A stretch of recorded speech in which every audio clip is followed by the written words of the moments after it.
Ce message vous a été préparé par le Ministry of Unlimited Holy Ghost et vous êtes avec Mauro Dieu d'amour, volume 2, la venue du royaume de Dieu. Que la paix et la grâce vous soient données de la part de notre Seigneur Jésus-Christ. Psalm 210, l'évangile de Jésus-Christ. Prions. Père éternel, nous te louons, nous te remercions. Nous glorifions ton nom parce que tu nous as gardés, tu nous présentes une autre occasion d'écouter ta parole. Père, au nom de Jésus-Christ, nous prions. Pardonne-nous nos offenses, pardonne-nous nos péchés que nous avons commis au nom de Jésus-Christ. Père, nous prions que tu amènes ton Esprit Saint afin qu'il nous apprenne ta parole, afin qu'il ouvre nos yeux, il ouvre nos cœurs, il ouvre, Père, nos oreilles, parce que nous voulons comprendre ta parole, nous voulons connaître ta parole, nous voulons vivre selon ta parole, nous voulons, Père, marcher selon ta parole. Père, nous voulons décider selon ta parole. Nous voulons que nos vies soient en accord avec ta parole.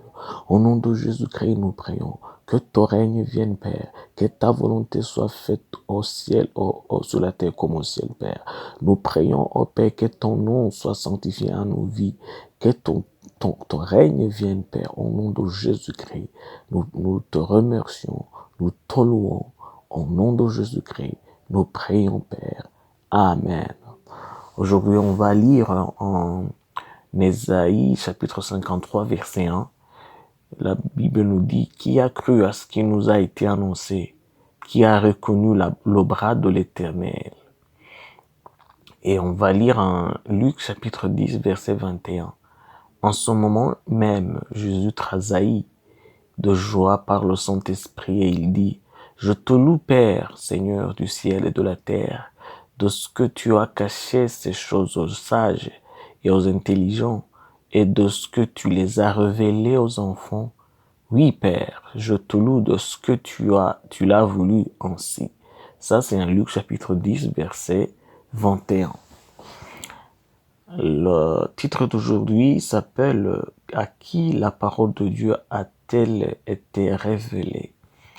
L'une des questions dont nous avons le plus souvent parlé ces derniers jours est l'importance de l'humilité sous toutes ses facettes ou sous plusieurs facettes. Mais plus nous apprenons sur l'évangile, plus nous constatons que l'humilité est au cœur de l'évangile. En fait, nous devons dire que c'est une qualité dont aucun chrétien ne devrait manquer. Il en a toujours été ainsi et il en sera toujours ainsi. La parole de Dieu sera toujours révélée à l'humble. Le voyez-vous? Dieu a choisi les plus petits du monde et les a choisis pour qu'ils voient sa bonté et sa grandeur.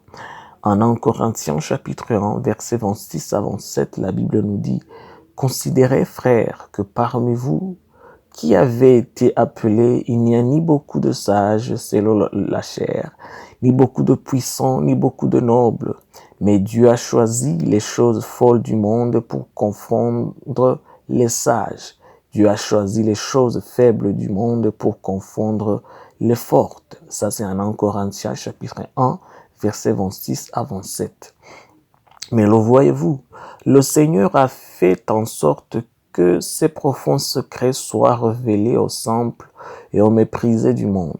Il l'a fait pour révéler sa gloire et sa puissance. Il voulait montrer sa bonté envers ceux que la société a laissés derrière elle et porter un jugement sur tous ceux qui se sont toujours considérés comme meilleurs que les autres. En Romains, chapitre 9, versets 22 à 24, la Bible nous dit « Et que dire si Dieu, voulant montrer sa colère et faire connaître sa puissance, a supporté avec une grande patience des vases de colère formés pour la perdition, et s'il a voulu faire connaître la richesse de sa gloire envers des vases de miséricorde qu'il a d'avance préparés pour la gloire. Ainsi nous a-t-il appelés non seulement d'entre les Juifs, mais encore d'entre les païens. » Ça, c'est un Romains chapitre 9, versets 22 à 24. Et alors, qui êtes-vous? Qui aimeriez-vous plutôt devenir? Ce n'est pas seulement que Dieu a caché sa parole aux orgueilleux, mais aussi que Dieu les résiste. En d'autres termes, Dieu est contre toute forme d'orgueil et est toujours gracieux envers tous ceux qui sont humbles. Par conséquent, vous devez vous entraîner à être humble et non pas à avoir un esprit élevé. Prions. Père, nous te louons. Nous te remercions parce que tu viens de nous apprendre ta parole. Au nom de Jésus-Christ, nous prions, Père. Nous prions parce que nous connaissons nous-mêmes. Nous savons que nous sommes orgueilleux. Nous savons que nous avons de l'orgueil. Et nous savons que ça, c'est contre ta parole, Père, nous prions. Nous prions que tu nous donnes l'humilité du cœur. Nous prions que, Père, tu nous donnes une véritable humilité.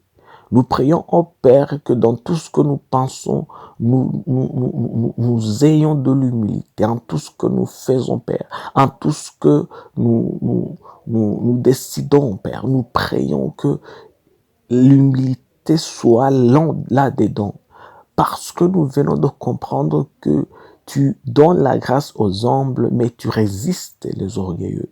Père, nous ne voulons pas être orgueilleux. Père, nous prions. Là où nous sommes comportés orgueilleux, nous prions que tu nous pardonnes. Ou que ça soit que nous ayons l'orgueil en nos vies, que cet orgueil soit éliminé au nom de Jésus-Christ. Que nous soyons humbles, que nous soyons humbles, que nous soyons humbles au nom de Jésus-Christ. Nous prions, Père, au nom de Jésus-Christ. Que tout ce que nous avons qui cause que nous soyons orgueilleux, nous prions que ça soit éliminé. Toute forme de pensée, au nom de Jésus, qu'il soit éliminé au nom de Jésus-Christ. Nous te louons, nous te glorifions. Nous sanctifions ton nom. Au nom de Jésus-Christ, nous te louons au Père. Amen. Aujourd'hui, on va lire la promesse en Luc chapitre 12, verset 32. La Bible nous dit, ne crains point, petit troupeau, car votre Père a trouvé bon de vous donner le royaume. On va lire aussi en Jacques chapitre 4, verset 6. Il accorde au contraire une grâce plus excellente.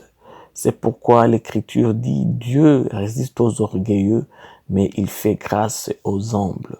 Que Dieu vous bénisse d'être avec nous, que Dieu vous donne ses bénédictions d'être avec nous. Je prie pour que Dieu vous donne la grâce d'être humble dans tous les aspects de votre vie. Je prie que Dieu vous donne l'amour. Je prie que Dieu vous donne la force d'appliquer sa parole. Et je prie aussi que Dieu vous donne la force de toujours obéir à sa voix. C'est au nom de Jésus-Christ que je prie pour vous, que la main de Dieu reste avec vous dans tout ce que vous faites. C'est au nom de Jésus-Christ que je prie, que Dieu vous bénisse. Amen. Soyez un partenaire de Dieu. Suivez et recommandez notre page Facebook et notre chaîne YouTube. Partagez la dévotion avec vos proches. Lisez et écoutez tous les jours et vous verrez vraiment Dieu dans votre vie. Que Dieu vous bénisse. Vous pouvez trouver les links dans la description du vidéo en dessous. Cet message vous a été préparé par le Ministry of Unlimited Holy Ghost et vous a été présenté par Mahoro Dieu d'amour. Que la paix et la grâce vous soient données de la part de notre Seigneur Jésus-Christ. Amen.